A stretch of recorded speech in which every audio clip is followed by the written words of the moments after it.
Halo sahabatku, Ruang Hikmah. Apa kabar kalian semua hari ini?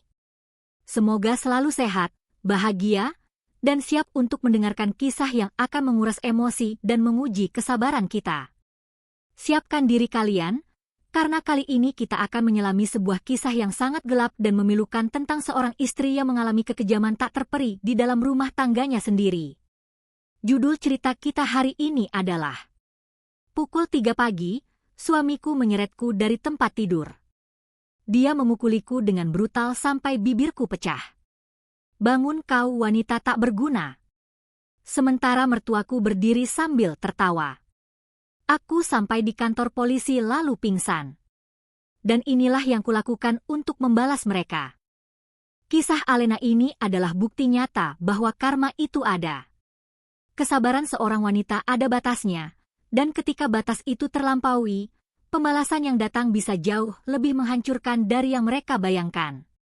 Sebelum kita mulai bab pertamanya, jangan lupa dukung channel Ruang Hikmah dengan like dan subscribe, agar semakin banyak yang belajar dari kisah penuh pelajaran ini.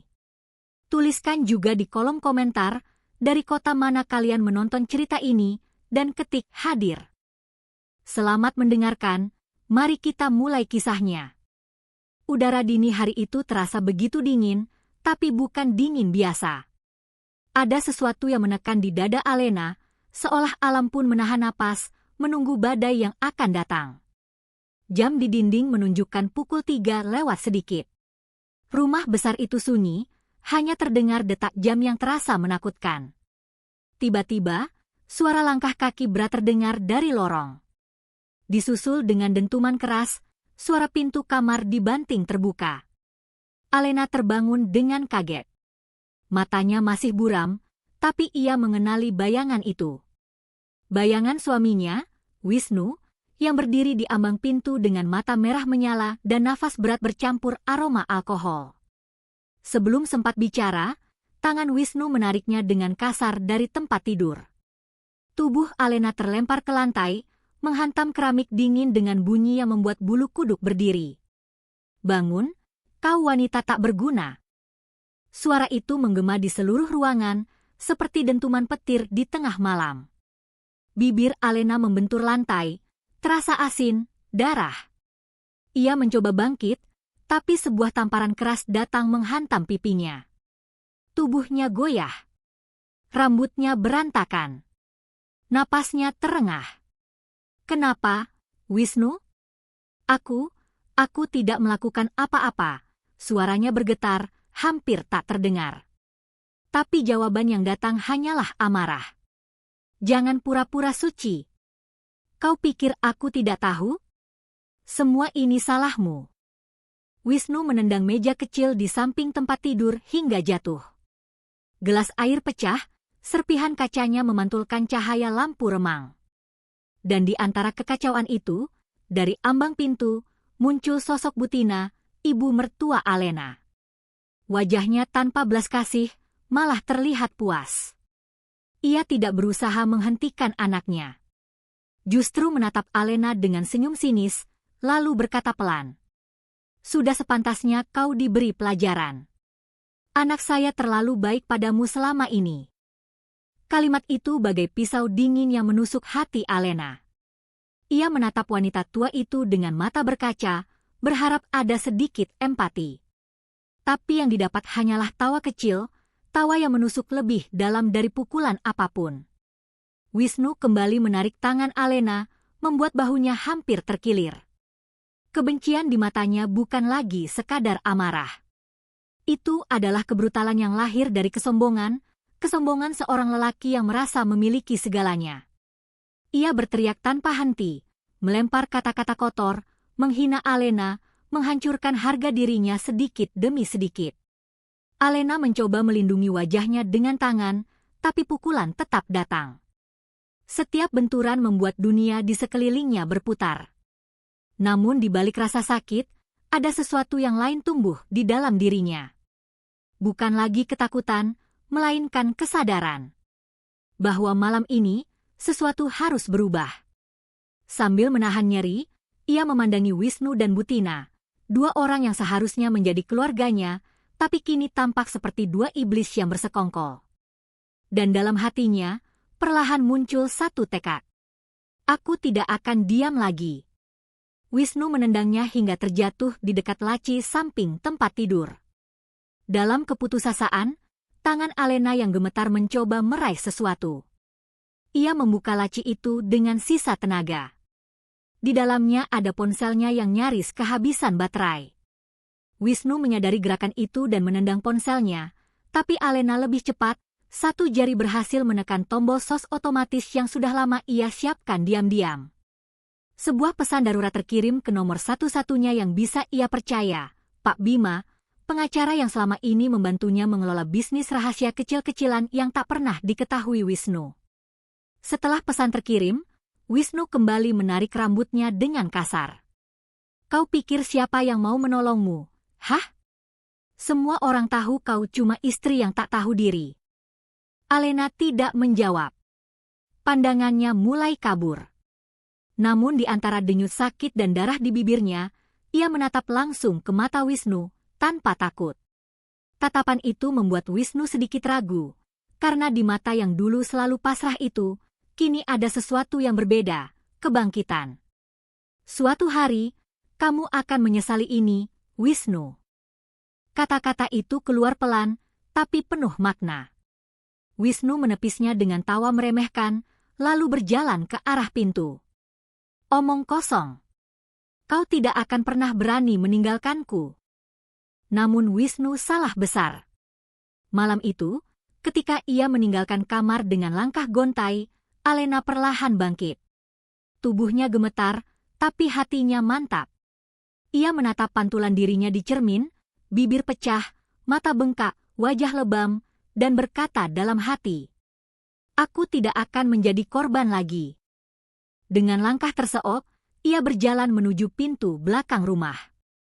Setiap langkah meninggalkan jejak darah kecil di lantai marmer yang dingin. Udara malam menusuk tulang, tapi Alena terus melangkah, menembus taman yang gelap menuju jalan raya. Langit masih hitam, angin berdesir di antara pepohonan, tapi satu cahaya kecil dari kejauhan seolah memanggilnya. Lampu pos penjagaan kantor polisi. Dalam setiap langkah beratnya, satu hal terus berputar di pikirannya. Bukan rasa sakit dari pukulan Wisnu, bukan ejekan Butina. Tapi bayangan wajah mereka saat suatu hari nanti. Mereka berdua akan menatapnya dari bawah. Saat karma akhirnya datang menagih. Malam itu, udara terasa seperti memihak Alena. Langit tanpa bintang, hanya gelap dan dingin yang menusuk kulit. Tubuhnya penuh luka, tapi tekadnya jauh lebih kuat daripada rasa sakit yang membakar setiap inci tubuhnya. Dari balik pintu belakang rumah, ia melangkah pelan, menahan napas agar tidak terdengar. Suara detak jantungnya terasa begitu keras di telinganya sendiri. Ia menatap ke belakang untuk terakhir kalinya, rumah besar itu masih terang di beberapa bagian, tanda Wisnu belum benar-benar tidur. Namun malam ini bukan tentang takut. Malam ini adalah tentang bertahan hidup. Langkah pertamanya berat, tapi setiap langkah berikutnya semakin mantap. Kain piyamanya robek di bagian lutut, darah dari bibirnya mengering, dingin menusuk tulang. Tapi Alena tahu satu hal, jika ia berhenti, hidupnya akan berakhir di rumah itu. Udara lembab dan tanah yang licin membuatnya hampir terjatuh beberapa kali. Suara serangga malam menjadi saksi pelarian seorang wanita yang baru saja melepaskan diri dari neraka rumah tangga. Ia berjalan tanpa alas kaki di atas jalan setapak menuju gerbang belakang. Satu-satunya harapan hanyalah lampu jalan di kejauhan, arah menuju dunia yang mungkin masih punya sedikit keadilan untuknya. Setelah hampir 10 menit berjalan, napas Alena mulai terengah. Ia bersandar pada tiang listrik, mencoba mengatur pernapasan. Matanya menatap ke arah jalan besar, di mana sesekali kendaraan lewat. Namun siapa yang akan percaya pada seorang wanita dengan wajah lebam dan piyama robek di tengah malam? Ia tahu, orang-orang cenderung menilai dari penampilan, bukan dari kebenaran. Tapi kali ini, ia tidak peduli. Dari kejauhan, papan bertuliskan Polsek tampak samar di bawah cahaya neon. tenggorokannya tercekat, matanya berkaca. Satu langkah lagi, pikirnya. Satu langkah lagi menuju keselamatan. Namun tubuhnya tak lagi kuat. Setiap kali ia menarik napas, dadanya terasa sesak. Kakinya goyah. Pandangannya berputar. Namun di saat paling kritis itu, suara kecil dalam dirinya berbisik. Bertahan, Lena, hanya sedikit lagi, bertahan untuk dirimu sendiri. Ia terus berjalan. Satu langkah demi satu langkah. Bayangan kantor polisi kini semakin jelas. Di depan pos penjagaan, seorang petugas terlihat duduk, memegang secangkir kopi. Ketika Alena melangkah ke dalam cahaya, pria itu tersentak kaget. "Bu? Ibu kenapa ini?" Suara itu terdengar jauh di telinganya. Alena mencoba menjawab, tapi suaranya tak keluar. Yang keluar hanya napas tersengal dan suara lirih dari bibir yang sudah bengkak. Ia menunjuk ke arah rumahnya di kejauhan, lalu ke wajahnya sendiri yang penuh luka. Petugas itu segera berlari, memanggil rekannya. "Cepat! Panggil ambulans! Ada korban KDRT." Namun Alena tidak mendengar sisanya. Dunia mulai memudar, suara sirine samar terdengar di telinga yang berdenging. Ia mencoba bertahan beberapa detik lagi, lalu tubuhnya ambruk, menabrak lantai pos penjagaan. Dalam kabur kesadarannya, bayangan terakhir yang ia lihat adalah lampu merah berputar dan suara seseorang berkata, "Dia masih hidup. Cepat, angkat dia." Lalu semuanya gelap. Ketika Alena membuka mata, aroma antiseptik langsung memenuhi hidungnya. Langit-langit putih rumah sakit tampak menyilaukan. Tangannya terpasang infus, dan tubuhnya terasa berat. Untuk sesaat, ia tidak tahu di mana dirinya berada, sampai sebuah suara lembut memanggil. "Tenanglah, Nona Alena. Anda sudah aman." Itu suara Pak Bima, pengacara yang selama ini menjadi tangan kanannya dalam urusan bisnis kecil yang diam-diam ia bangun tanpa sepengetahuan suaminya. Pria paruh baya itu berdiri di samping ranjang dengan wajah tenang tapi matanya penuh amarah yang tertahan. "Saya menerima pesan darurat dari Anda tepat pukul 3:15. Polisi menemukannya masih aktif di saku piyama Anda." Ia menunjukkan ponsel yang kini terbungkus plastik barang bukti. "Kalau pesan itu tidak terkirim, saya tidak bisa bayangkan apa yang terjadi malam ini." Air mata Alena mengalir tanpa suara. Untuk pertama kalinya setelah sekian tahun, ada seseorang yang mempercayainya. Bukan untuk menyalahkan, bukan untuk menghakimi, tapi untuk menolong. Pak Bima menatapnya dengan penuh empati. "Saya sudah laporkan kasus ini. Laporan polisi dan visum resmi sudah dalam proses. Sekarang tugas Anda hanya satu, pulih." Kata pulih terasa asing di telinga Alena. Ia terbiasa hidup dalam luka yang disembunyikan, dalam rasa sakit yang dipoles dengan senyum palsu. Tapi malam itu, ketika ia melihat matahari pertama yang masuk lewat jendela rumah sakit, untuk pertama kalinya ia merasa seperti manusia lagi, yang berhak untuk hidup, dan berhak untuk bahagia. Sementara itu, di rumah besar tempat neraka itu dimulai, Wisnu dan Butina sibuk menutupi jejak. Mereka membersihkan noda darah di lantai kamar, menyusun ulang barang yang terjatuh. Dan memutar balik cerita, berencana mengaku bahwa Alena kabur karena stres mental. Mereka tidak tahu, dunia mereka sudah berubah. Karena di sebuah ruang rumah sakit kecil, seorang wanita yang mereka sebut tak berguna, baru saja menemukan kembali dirinya. Dan malam itu menjadi awal dari sesuatu yang jauh lebih besar dari sekadar pelarian. Itu adalah kebangkitan. Dan mereka, tanpa sadar, baru saja menulis bab pertama dari kehancuran mereka sendiri. Pagi itu, cahaya matahari menembus jendela rumah sakit, menimpa wajah Alena yang masih pucat. Cahaya itu hangat, lembut, tapi di balik hangatnya tersimpan luka yang belum sembuh. Tangan Alena bergetar ketika mencoba bangkit dari tempat tidur. Luka-lukanya masih terasa perih, Tapi yang lebih sakit adalah kenyataan bahwa orang yang seharusnya melindunginya, justru orang yang paling tega menyiksanya. Suara ketukan pintu pelan terdengar. Seorang perawat masuk, memeriksa tekanan darah, lalu berkata lembut. Ibu beruntung, bisa selamat. Polisi bilang, kalau terlambat 10 menit saja, mungkin ceritanya sudah berbeda. Alena terdiam. Dalam diam itu, matanya menatap keluar jendela. Mobil-mobil berlalu lalang, burung terbang bebas di langit biru. Dunia tetap berjalan, meski hidupnya semalam hampir berhenti. Tapi kali ini, ia berjanji pada dirinya sendiri, hidupnya tak akan lagi ditentukan oleh orang lain. Beberapa jam kemudian, pintu kamar terbuka lagi. Sosok Pak Bima masuk, kali ini dengan jas rapi dan map hitam di tangan.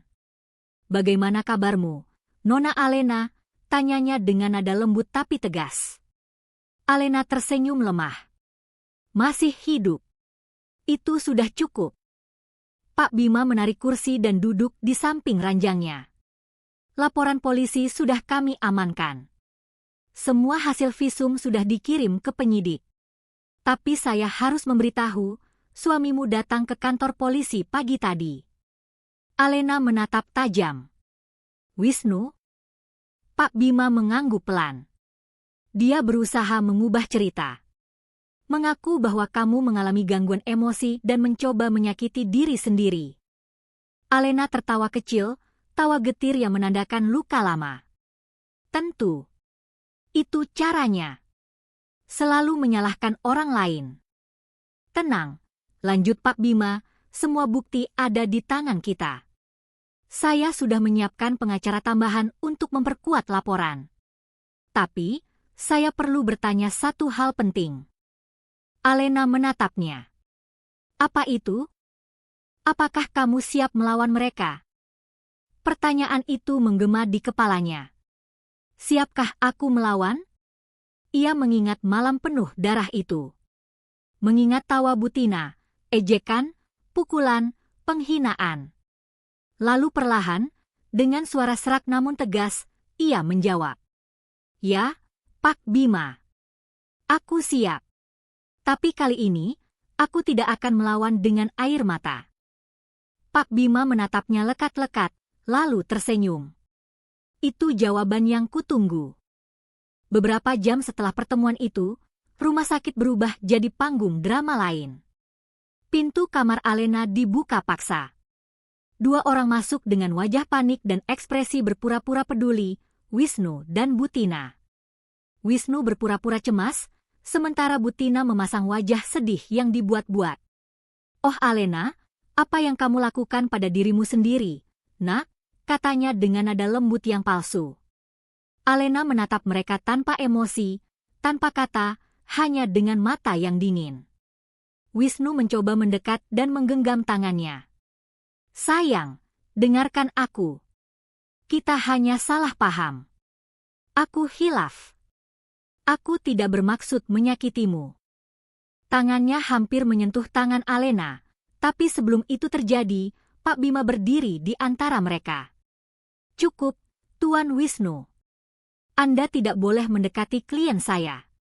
Ini tempat pemulihan, bukan tempat manipulasi. Nada suaranya tenang, tapi tajam seperti pisau hukum yang siap memotong kebohongan. Butina mendengus. Siapa kau berani bicara seperti itu pada keluarga kami? Pak Bima menatapnya dengan senyum kecil. Saya orang yang akan memastikan Anda berdua mempertanggungjawabkan semua yang telah Anda lakukan. Dan FYI, saya bukan hanya pengacara Nona Alena, tapi juga penanggung jawab seluruh aset perusahaan yang Anda pikir milik anak Anda. Wajah Butina memucat. Wisnu terpaku. Aset, apa maksudmu? Pak Bima menatap mereka tajam. Kalian akan tahu. Cepat atau lambat. Ia lalu berbalik ke arah Alena. Kau tidak perlu mendengar mereka lagi. Fokuslah sembuh. Setelah itu, kita mulai langkah pertama. Langkah pertama menuju pembalasan. Beberapa hari berlalu.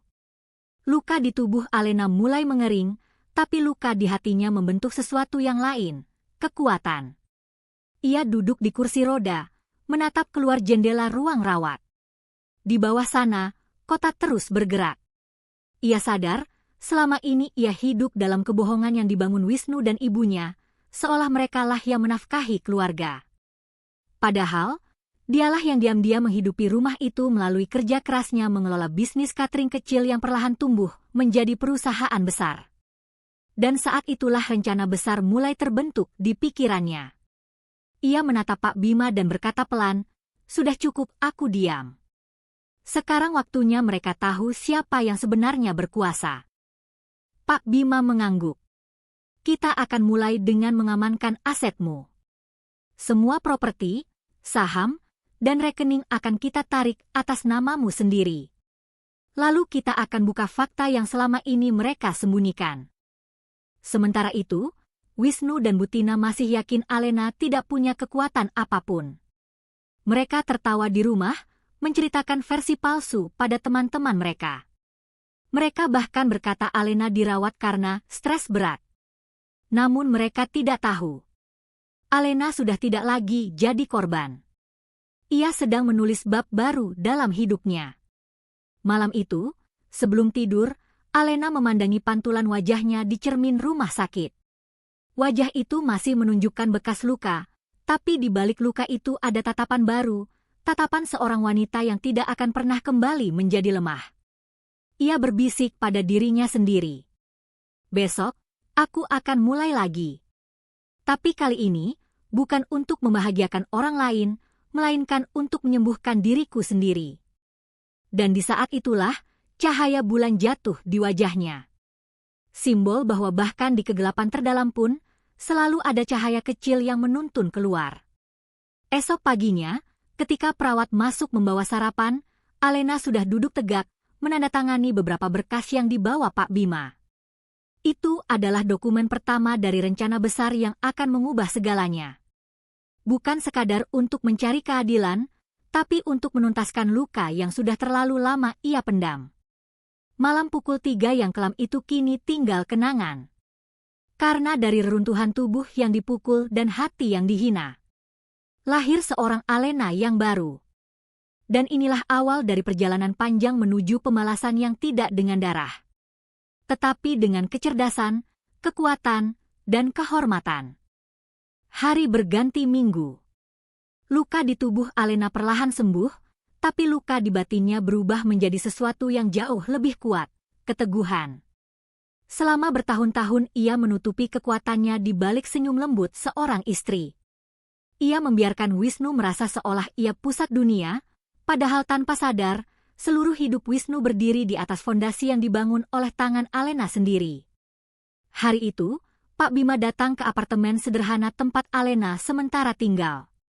Ia membawa beberapa berkas tebal dalam map hitam. "Semua sudah siap, Nona," katanya, sambil menatap Alena yang kini tampil berbeda, rambutnya digulung rapi, mengenakan kemeja putih dan blazer hitam. Wajah yang dulu penuh luka kini memancarkan wibawa. Wanita yang dulu menangis diam-diam kini terlihat seperti pemimpin perusahaan besar. "Ini dokumen pengalihan aset dari perusahaan induk Cangkang," lanjut Pak Bima. "Mulai hari ini, semua saham dan aset akan kembali atas nama Anda." Alena menerima map itu dengan tangan mantap. "Sudah cukup lama aku menyembunyikan ini, Pak Bima," ucapnya pelan. "Sudah saatnya dunia tahu siapa sebenarnya yang mereka hina." Beberapa tahun sebelumnya, ketika Wisnu sibuk berpura-pura sukses dan bergaul dengan kolega bisnisnya, Alena diam-diam merintis bisnis catering kecil. Ia menamainya Mahkota Alena, nama yang bagi orang lain tampak sederhana, tapi bagi dirinya bermakna dalam, mahkota yang tidak bisa direbut siapapun. Dari dapur kecil di belakang rumah, ia melayani pesanan untuk acara kantor dan pesta keluarga. Sedikit demi sedikit, bisnis itu berkembang. Kualitas masakannya, disiplin, dan cara Alena memperlakukan pegawainya dengan hati membuat banyak klien percaya padanya. Hingga suatu hari, seorang investor besar datang dan menawarkan kerjasama. Alena setuju, tapi dengan satu syarat, namanya tidak boleh diketahui publik. Ia ingin bersembunyi di balik layar, membiarkan dunia mengira suaminya lah yang sukses. Kini, perusahaan itu telah berubah menjadi jaringan restoran mewah dan perusahaan properti yang nilainya mencapai ratusan miliar. Dan seluruhnya berada di bawah kendali Alena. Pak Bima menatapnya kagum. Jujur saja, saya masih tak habis pikir bagaimana Anda bisa menyembunyikan semua ini dari suami Anda. Alena tersenyum tipis. Wanita seperti saya, Pak Bima, tidak pernah benar-benar lemah. Kami hanya memilih waktu yang tepat untuk berbicara. Sore itu, mereka bertemu dengan Indra, sahabat lama Alena yang kini menjadi direktur operasional mahkota Alena Group. Pria itu menatap Alena dengan campuran kagum dan iba. Kau tahu, Lena, waktu kau masih di rumah itu, kami semua ingin menolong. Tapi kamu terlalu menutupi. Alena menghela napas. Aku tahu, Indra. Aku hanya ingin melindungi semuanya.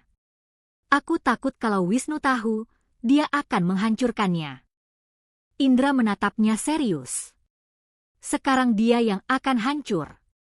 Dan aku akan membantumu. Kalimat itu menandai awal dari sebuah strategi panjang yang akan menumbangkan Wisnu dan Butina.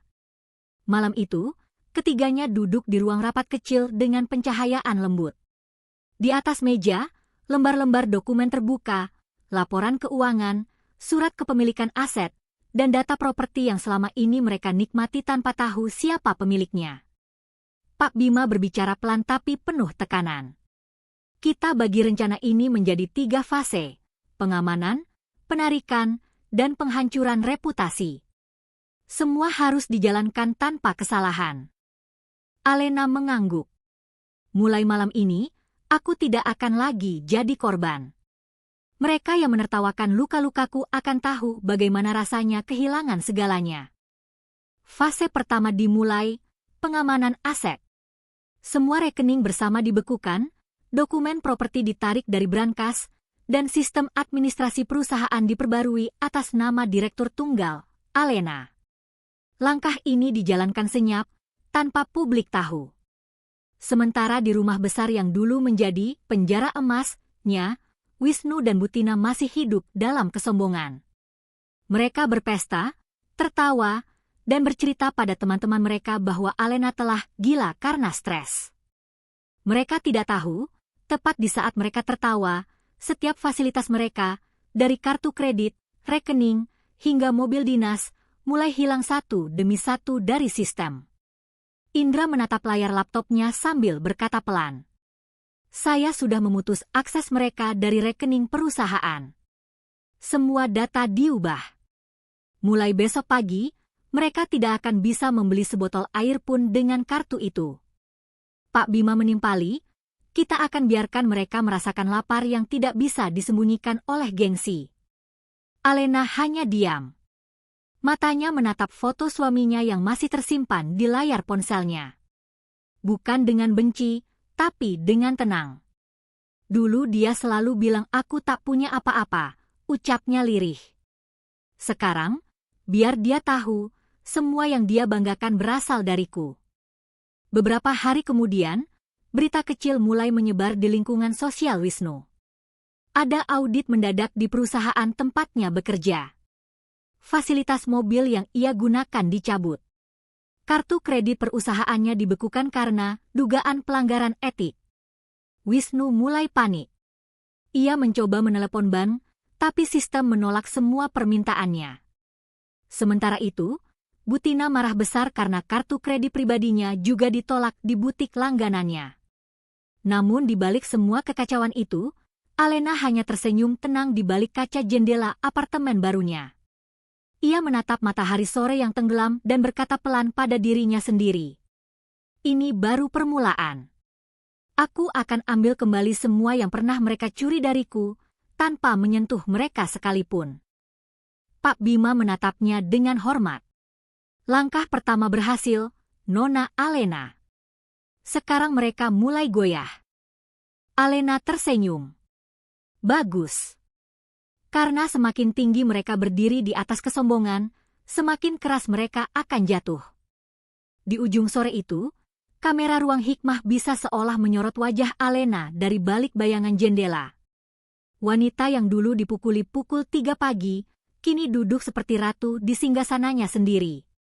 Dan di bawahnya, tanpa mereka sadari, Wisnu dan Butina baru saja melangkah ke dalam perangkap yang dibangun oleh wanita yang selama ini mereka sebut tak berguna. Karena malam pembalasan bukan lagi milik amarah, tapi milik kebijaksanaan seorang wanita yang belajar bahwa diam bukan berarti kalah. Dan itulah rahasia terbesar yang selama ini disembunyikan dunia dari Wisnu. Bahwa mahkota Alena bukan sekadar nama perusahaan, tapi simbol kekuatan seorang wanita yang bangkit dari reruntuhan. Pagi itu, suasana rumah megah milik Wisnu dan Butina berbeda dari biasanya. Tidak ada aroma kopi dari dapur, tidak ada suara musik klasik yang biasa diputar dari speaker ruang tamu. Yang terdengar hanyalah nada telepon yang terus-menerus gagal tersambung. Wisnu memeriksa ponselnya dengan wajah kesal. Ia mencoba menggunakan kartu kreditnya untuk membayar belanja online, tapi layar hanya menampilkan satu kalimat kecil yang membuat darahnya naik. Transaksi ditolak. Ia mencoba kartu lainnya, hasilnya sama. Wajahnya merah padam, sementara Butina yang sedang berdiri di depan cermin mulai merasakan hal serupa. Kenapa kartuku ditolak di butik langganan, Wisnu? Ini pasti salah bank.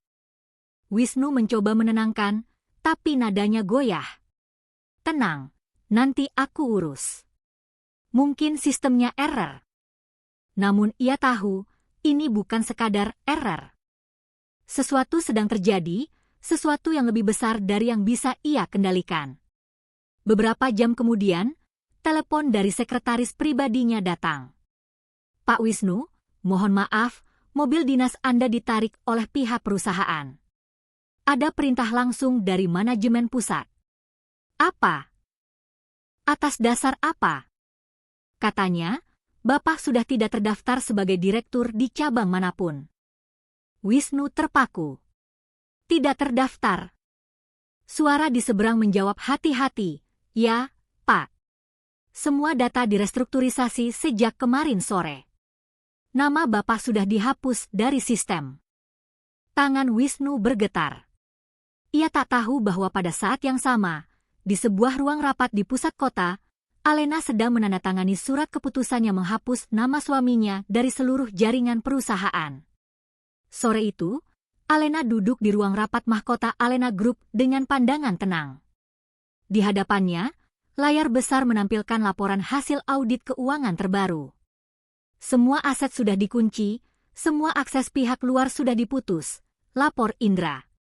Pak Bima menambahkan, dan untuk tambahan efek, kita lakukan pembekuan sementara pada rekening pribadi Wisnu dan ibunya. Secara legal, aman. Alena mengangguk pelan. Biarkan mereka merasakan bagaimana rasanya kehilangan, tapi tanpa aku harus menyentuh mereka sekalipun.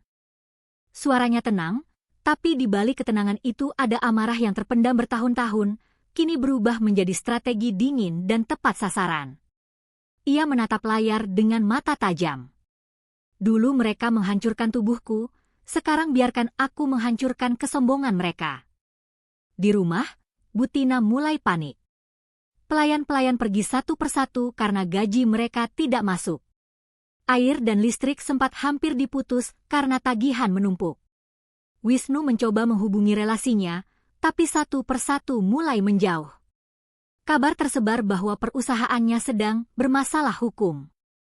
Ia berusaha menenangkan diri dengan mendatangi bank.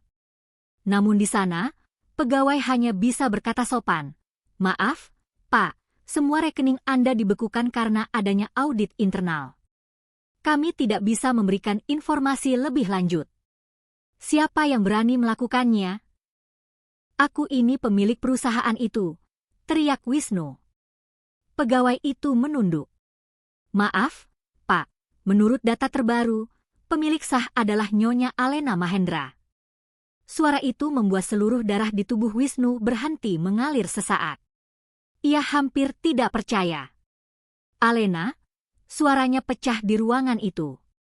Pegawai itu mengangguk tanpa berani menatapnya. Dan di detik itu juga, Wisnu baru sadar, ia sedang melawan seseorang yang jauh lebih cerdas darinya. Sementara itu, di apartemennya yang baru, Alena duduk di depan jendela, menatap cahaya kota yang berkelip di malam hari. Ia menyesap teh hangat, lalu membuka laptopnya. Satu persatu laporan muncul di layar, notifikasi dari bank, surat restrukturisasi, laporan saham, semuanya berjalan sesuai rencana. Di sisi lain layar, muncul pesan dari Indra. Target 1 dan 2 terpukul.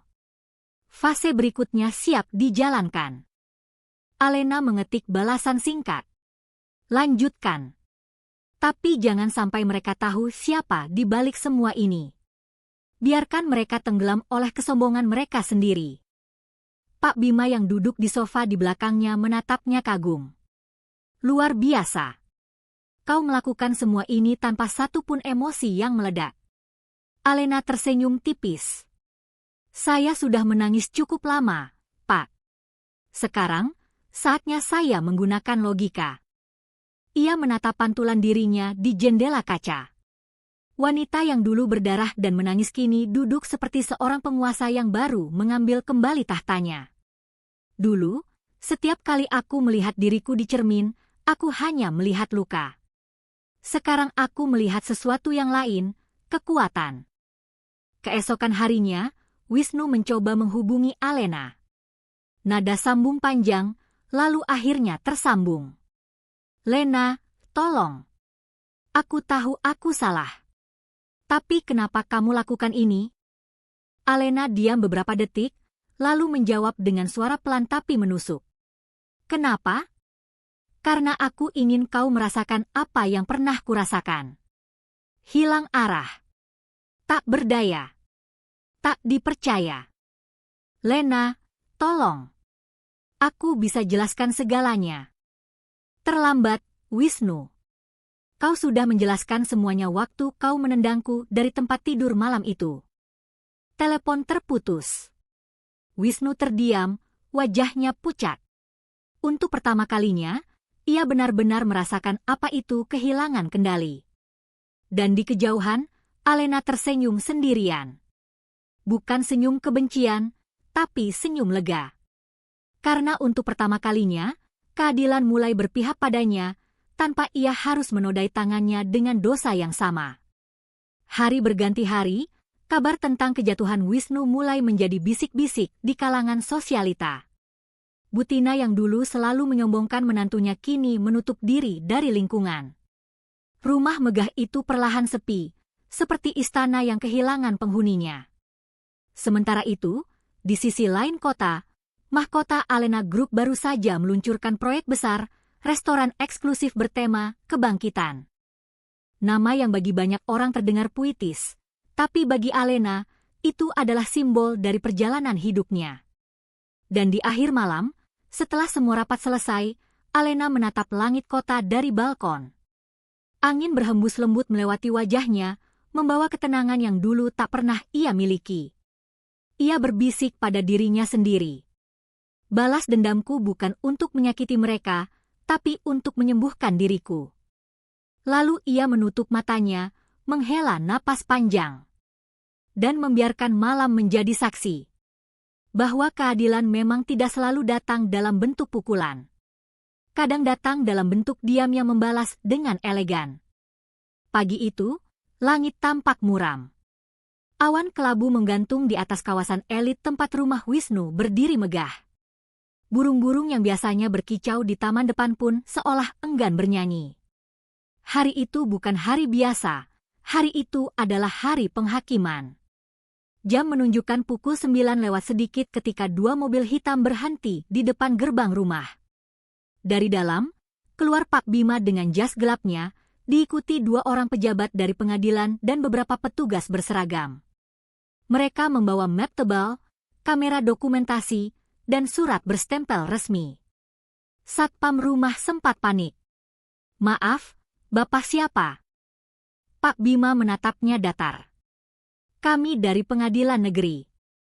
Hari ini kami melakukan eksekusi penyitaan aset atas nama Nyonya Alena Mahendra. Satpam itu menelan ludah, tak berani menahan. Gerbang besar itu perlahan terbuka, seolah menyerah pada takdir yang akan masuk. Dari balkon lantai 2, Butina muncul dengan wajah kaget dan marah. Ini rumah saya. Kalian siapa berani-beraninya datang seenaknya? Pak Bima mengangkat dokumen, nada suaranya tenang tapi tegas. Maaf, Bu. Berdasarkan keputusan pengadilan, seluruh properti di alamat ini secara sah dimiliki oleh Nyonya Alena Mahendra. Kami hanya menjalankan prosedur hukum. Suasana mendadak sunyi. Kata-kata itu seperti petir yang menyambar di tengah hari. Butina membeku, sementara Wisnu yang baru turun tangga menatap wajah ibunya tak percaya. Alena, suaranya parau. Itu tidak mungkin. Rumah ini kubeli dengan uangku sendiri. Pak Bima menatapnya dengan ekspresi netral. Maaf, Tuan Wisnu, tapi dokumen kepemilikan menunjukkan sebaliknya. Rumah ini dibangun atas nama perusahaan mahkota Alena Group, dan seluruh saham perusahaan itu sudah dialihkan kembali kepada pemilik sahnya. Wisnu menatap map yang disodorkan kepadanya. Ada tanda tangan yang sangat ia kenal, tanda tangan Alena. Tangan yang dulu gemetar setiap kali ia bentak, kini menghapus semua yang ia miliki dengan satu tinta. Petugas mulai memasuki rumah. Satu persatu barang mewah dicatat, lukisan, perhiasan, mobil sport, koleksi jam tangan, hingga meja makan marmer yang selama ini menjadi kebanggaan Butina. Kamera dokumentasi mengabadikan semuanya, menjadi bukti hukum sekaligus tontonan bisu dari akhir kesombongan. Para tetangga mulai keluar rumah, berdiri di pinggir jalan. Bisik-bisik terdengar pelan namun jelas. Katanya rumah ini milik keluarga sukses, kok bisa disita? Dengar-dengar istrinya yang punya semua aset. Hebat juga perempuan itu. Kalimat-kalimat itu menusuk telinga Wisnu dan Butina lebih tajam daripada pisau. Selama ini mereka hidup dari gengsi, kini gengsi itu dicabik-cabik di depan publik. Butina berusaha mempertahankan martabat yang tersisa. Ia berteriak kepada petugas, jangan berani menyentuh perhiasanku. Itu hadiah dari anakku. Namun petugas tetap mencatat. Sesuai dokumen, seluruh aset dalam rumah ini termasuk dalam daftar kepemilikan perusahaan. Mohon kerjasamanya, Bu. Wisnu berjalan gontai ke ruang tamu, menatap foto keluarga yang tergantung di dinding. Di foto itu, ia dan Alena tersenyum di hari pernikahan mereka. Ia menyentuh bingkainya pelan, lalu menunduk. Semua yang dulu ia banggakan, rumah, mobil, status sosial, kini hancur seketika. Yang tersisa hanyalah kebisuan dan rasa bersalah yang datang terlambat. Di tengah kekacauan itu, dering telepon genggam Wisnu memecah keheningan. Nomor tak dikenal. Ia mengangkat dengan ragu. Halo. Suara di seberang lembut tapi tegas. Suara yang sudah lama tidak ia dengar. Sudah kutebak, kamu akan mencoba menghubungiku hari ini. Alena. Lena, kumohon, hentikan ini. Rumah ini satu-satunya tempat ibu bisa tinggal. Suara Wisnu bergetar. Alena terdiam beberapa detik sebelum menjawab, kau tahu rasanya kehilangan tempat tinggal, Wisnu? Aku tahu. Karena kau pernah menendangku keluar dari rumah ini tanpa perasaan. Aku minta maaf, aku sudah berubah, katanya lirih. Terlambat, jawab Alena tenang. Aku tidak lagi ingin menyakitimu. Aku hanya ingin mengembalikan keseimbangan. Semua yang kau ambil, kini kembali ke pemiliknya. Sambungan telepon terputus, meninggalkan Wisnu menatap layar ponselnya kosong, dan di sudut matanya, air mata yang selama ini tertahan akhirnya jatuh. Beberapa jam kemudian, truk-truk pengangkut datang. Satu persatu barang rumah itu diangkut keluar. Sofa mewah, piano putih di ruang tamu, bahkan lukisan keluarga, semuanya hilang dari pandangan. Butina berlutut di halaman, menangis histeris. Tidak. Ini tidak adil. Dia perempuan licik. Ini fitnah. Namun tidak ada yang peduli. Para tetangga hanya menatap dengan campuran iba dan rasa puas. Karma memang kadang tidak datang dalam bentuk petir atau kutukan, tapi datang dalam bentuk kenyataan yang tidak bisa disangkal. Sore menjelang ketika petugas terakhir menutup segel di pintu utama rumah. Stiker merah bertuliskan, "Disegel oleh pengadilan," kini menempel di sana, menggantikan papan nama keluarga Mahendra yang dulu dipoles dengan bangga. Wisnu berdiri di tangga depan, memandangi rumahnya yang kini bukan miliknya lagi. Langit mulai gerimis, dan setiap tetes hujan terasa seperti air mata penyesalan yang turun dari langit sendiri. Dalam diam, Wisnu berbisik pada dirinya sendiri. Dulu aku menertawakannya saat dia menangis, sekarang aku mengerti bagaimana rasanya dihina dunia. Ia menatap ibunya yang duduk lemah di tanah basah, menangis sambil menggenggam perhiasan yang tersisa di tangannya. Tidak ada lagi tawa sombong, tidak ada lagi keangkuhan. Hanya dua manusia yang hancur oleh perbuatan mereka sendiri. Di sisi lain kota, di lantai tertinggi gedung mahkota Alena Group, Alena berdiri menatap hujan yang sama. Ia tidak tersenyum, tidak juga menangis. Hanya berdiri diam, memandangi dunia di bawah yang perlahan tertata sesuai kehendak Tuhan. Pak Bima datang menghampiri. "Eksekusi sudah selesai, Nona. Rumah itu resmi kembali di bawah kendali Anda." Alena mengangguk pelan. "Biarkan mereka tetap tinggal di sana seminggu. Setelah itu, pindahkan semua aset ke yayasan sosial. Aku tidak butuh rumah itu lagi." Pak Bima sedikit terkejut. "Anda yakin?" Alena menatapnya, lembut tapi pasti. "Rumah itu menyimpan terlalu banyak air mata. Aku ingin mengubahnya menjadi tempat yang bisa memberi harapan." Dan di saat itu, kamera ruang hikmah seolah menyorot wajahnya dari dekat. Siluet seorang wanita yang sudah melewati badai dan kini berdiri tegak, bukan karena dendam, tapi karena ia akhirnya bebas. Hari itu menjadi saksi bahwa tidak ada yang lebih menyakitkan bagi orang sombong selain kehilangan harga diri di depan mata dunia. Dan tidak ada yang lebih indah bagi korban selain melihat kebenaran akhirnya datang. Tanpa harus menodai tangannya dengan balas dendam. Karena Tuhan sendiri yang menulis keadilan dengan cara paling halus namun paling tajam. Hari itu, gedung pengadilan dipenuhi suasana tegang. Langit mendung, udara terasa berat. Di tangga depan, puluhan wartawan sudah menunggu. Kasus Alena Mahendra versus Wisnu Adhikara menjadi sorotan nasional, bukan hanya karena besarnya nilai aset, tapi karena kisah di baliknya, kekerasan, pengkhianatan, dan kebangkitan seorang wanita yang dulu dianggap tak berdaya. Di dalam ruang sidang, semua mata tertuju pada dua sosok yang duduk berhadapan.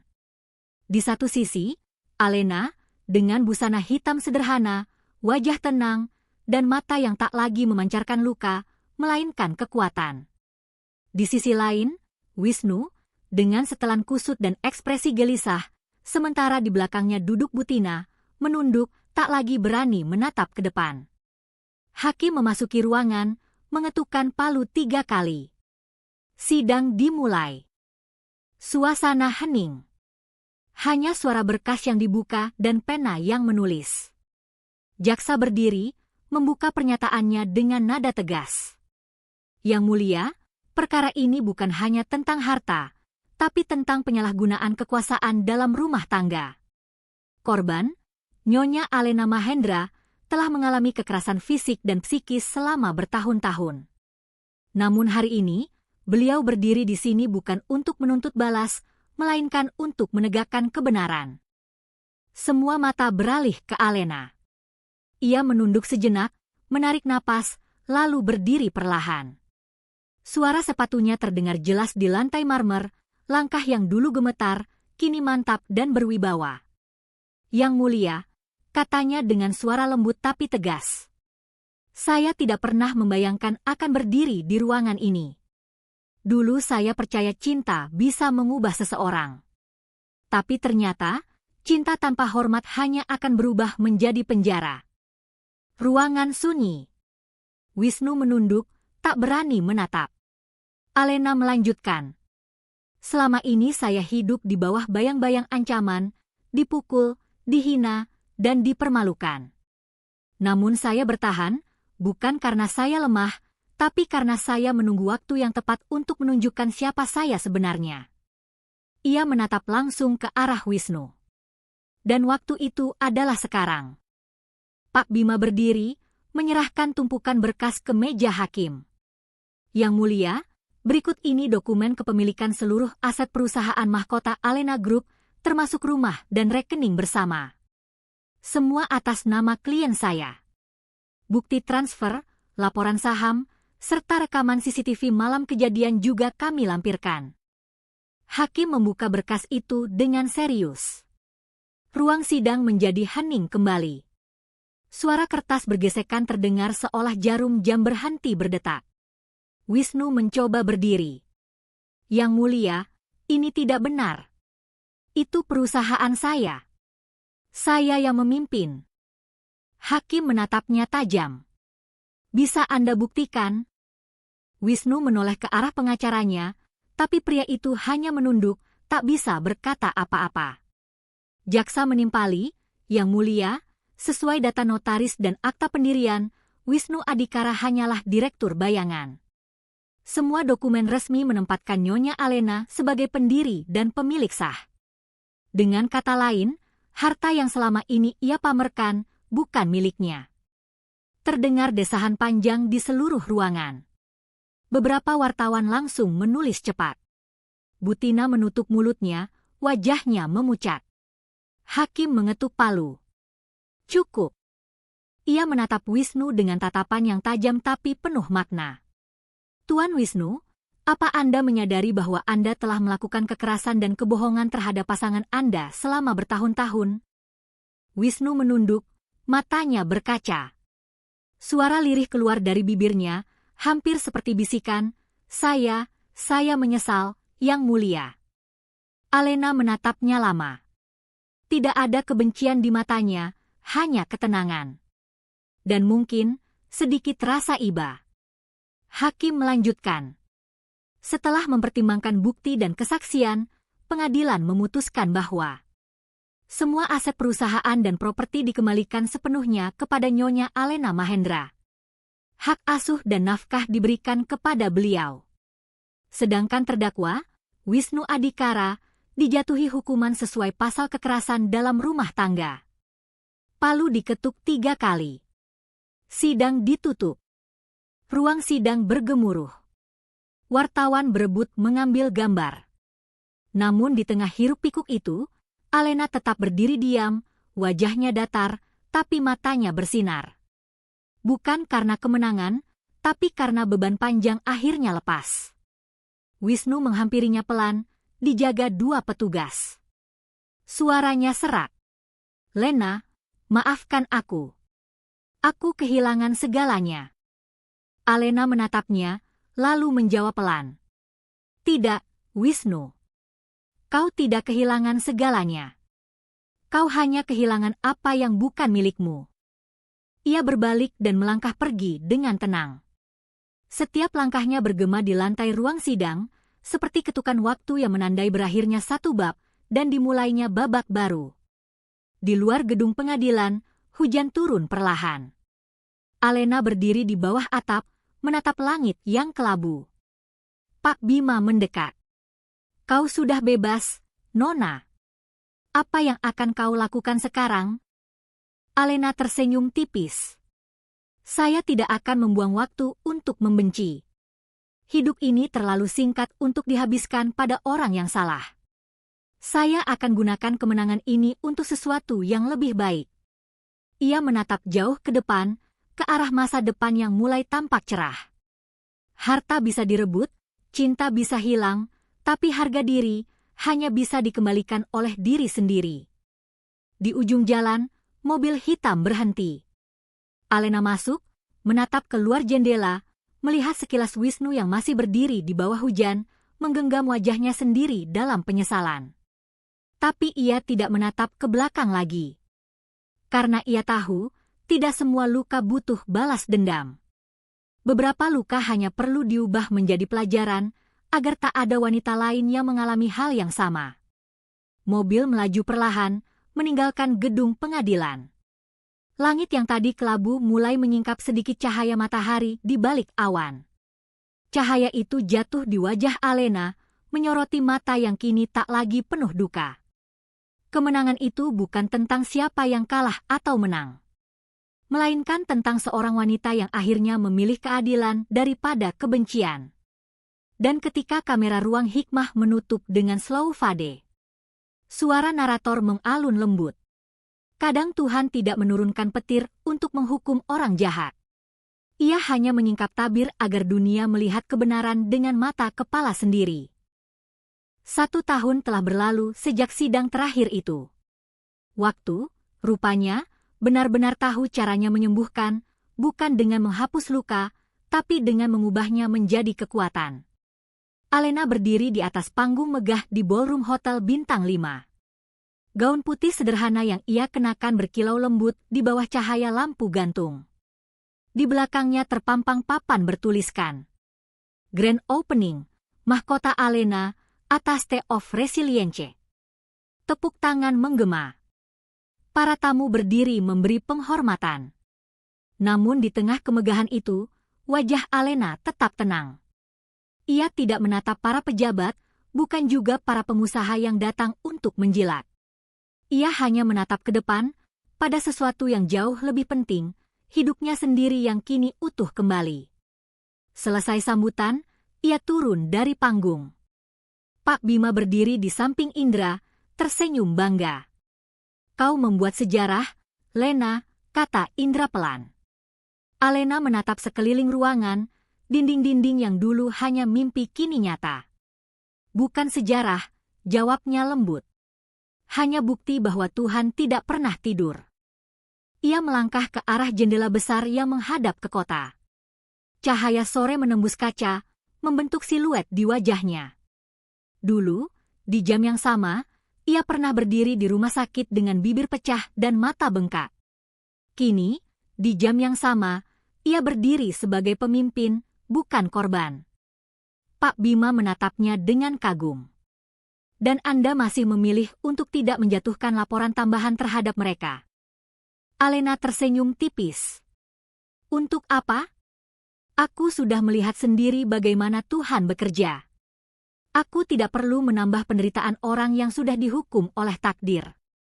Di sisi lain kota, di sebuah rumah kecil di pinggiran, Wisnu duduk di kursi reot sambil menatap televisi tua. Berita siang itu menayangkan cuplikan pembukaan restoran baru milik Mahkota Alena Group. Wajah Alena muncul di layar, tersenyum hangat, dikelilingi banyak orang. Wisnu terdiam lama. Matanya berkaca-kaca. Ia menyesap segelas teh yang sudah dingin, lalu mematikan televisi. Di meja kecilnya, ada beberapa amplop penolakan kerja. Tak ada satupun perusahaan yang mau mempekerjakannya lagi setelah kasus itu. Butina berjalan keluar dari kamar dengan langkah pelan, membawa obat di tangannya. Tubuhnya kini kurus dan renta. Wisnu, dokter bilang tekanan darah ibu makin naik. Apa kamu sudah beli obatnya? Wisnu menatap ibunya lama. Belum, Bu. Aku belum punya uang. Butina duduk di kursi, menatap anaknya, pria yang dulu ia banggakan sebagai kebanggaan keluarga. Air matanya jatuh tanpa suara. Semua ini karena kita sendiri, ya, bisiknya lirih. Wisnu tidak menjawab. Ia hanya menunduk, menatap lantai. Mereka berdua hidup di rumah sewaan yang sempit, dikelilingi tetangga yang pura-pura tak mengenal mereka. Karma tidak datang dalam bentuk azab besar, tapi dalam bentuk sepi. Sepi yang tidak bisa dibeli, tidak bisa dihindari. Sementara itu, di restoran barunya, Alena duduk di meja VIP yang menghadap taman air mancur. Ia sedang berbicara dengan seorang anak perempuan kecil yang duduk di depannya, anak dari salah satu karyawannya. Bu Alena, nanti kalau aku besar, aku mau kerja di sini juga, kata gadis kecil itu sambil tersenyum malu. Alena tersenyum lembut, mengusap rambut anak itu. Kamu boleh jadi apapun yang kamu mau, nak. Asal jangan pernah biarkan orang lain membuatmu merasa tidak berharga. Anak itu mengangguk polos, lalu berlari ke arah ibunya. Alena menatap ke arah mereka, dan senyum kecil muncul di bibirnya. Ia tahu, setiap wanita di luar sana punya kisah yang mirip dengannya, terluka, tapi diam. Dan di detik itu, ia berjanji dalam hati. Mahkota Alena bukan sekadar restoran atau bisnis, tapi wadah bagi wanita-wanita yang pernah dijatuhkan, agar mereka bisa bangkit lagi dengan kepala tegak. Sore menjelang malam. Langit Jakarta berubah jingga keemasan. Di atap gedung tempat logo besar mahkota Alena berdiri sendirian menatap matahari tenggelam. Rambutnya ditiup angin lembut.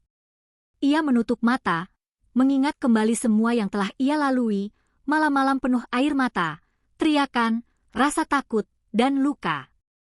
Namun kini semua itu terasa jauh. Bukan karena ia lupa, tapi karena ia sudah berdamai. Dulu ia memohon keadilan dengan air mata, kini ia menemukannya dalam ketenangan. Indra muncul membawa 2 cangkir kopi. Saya kira kau sudah pulang. Alena tersenyum, menerima cangkir itu. Belum. Aku sedang berbicara dengan masa laluku. Masa lalu? Ya, jawabnya pelan. Aku hanya ingin berterima kasih padanya, karena tanpa luka itu, aku tidak akan menjadi diriku hari ini. Indra menatapnya lama. Kau sadar, Lena? Dalam semua hal yang terjadi, kamu tidak pernah kehilangan satu hal penting. Apa itu? Hatimu. Alena terdiam, lalu tersenyum. Karena aku percaya, kalau aku membiarkan hatiku membusuk karena dendam, maka aku tidak lebih baik dari mereka. Malam turun perlahan. Lampu kota berkilau seperti bintang di bumi. Dari kejauhan, langit memperlihatkan cahaya samar bulan purnama, seolah memberi restu pada perjalanan panjang yang akhirnya sampai di ujungnya. Alena menatap bulan itu lama. Lalu ia berbisik lirih, suaranya hampir seperti doa. Terima kasih, Tuhan. Karena kau tidak langsung membalas saat aku disakiti, tapi kau memberiku waktu untuk belajar. Kau ajarkan aku bahwa keadilan bukan tentang membalas, tapi tentang tumbuh dan menjadi cahaya bagi yang lain. Ia mengangkat cangkir kopinya perlahan, menatap pantulan dirinya di jendela kaca. Di sana, ia tidak lagi melihat korban, tidak lagi melihat wanita yang dipukul dan dihina. Yang ia lihat hanyalah seorang ratu, bukan yang berkuasa atas orang lain, tapi yang berkuasa atas dirinya sendiri.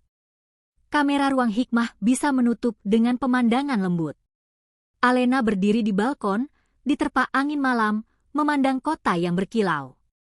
Suara narator pelan mengiringi. Ketika kau berbuat baik dan disakiti, jangan balas dengan kebencian. Tuhan tidak tuli. Dia hanya menunggu waktu yang sempurna untuk membalikkan keadaan. Karena karma tidak pernah salah alamat, ia hanya sabar menunggu waktunya. Cahaya bulan menyorot wajah Alena. Matanya menatap masa depan dengan damai. Dan di akhir frame, hanya ada satu kalimat muncul dalam bisikan lembut. Inilah kisah seorang wanita yang kehilangan segalanya, hanya untuk menemukan bahwa yang paling berharga adalah dirinya sendiri.